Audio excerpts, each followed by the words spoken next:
रहमतुल्लाहि व बरकातुहू।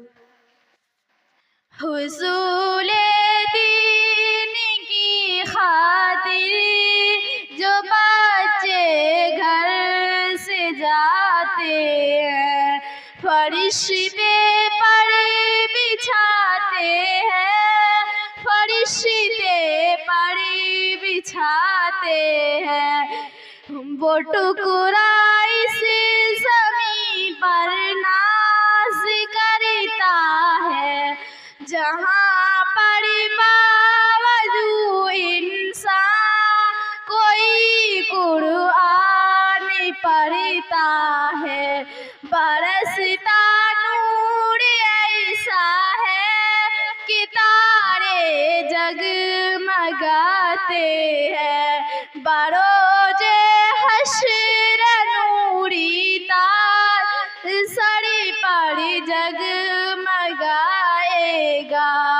जो अपने लाडले को हाफिज़े कुरान बनाएगा।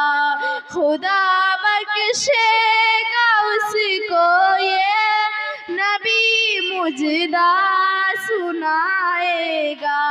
यही कुरान है जिसने मुक़द्दर को बदल डाला। उमर ईमान ले आए तो बातिल का तो मुँह काला। मलाइका आसमानों के बहुत खुशियाँ मनाते हैं, फरिश्ते पर बिछाते हैं, फरिश्ते पर बिछाते हैं। हुसूले दीन की खातिर जो बच्चे घर से जाते हैं, फरिश्ते पर बिछाते हैं, फरिश्ते पर बिछाते हैं।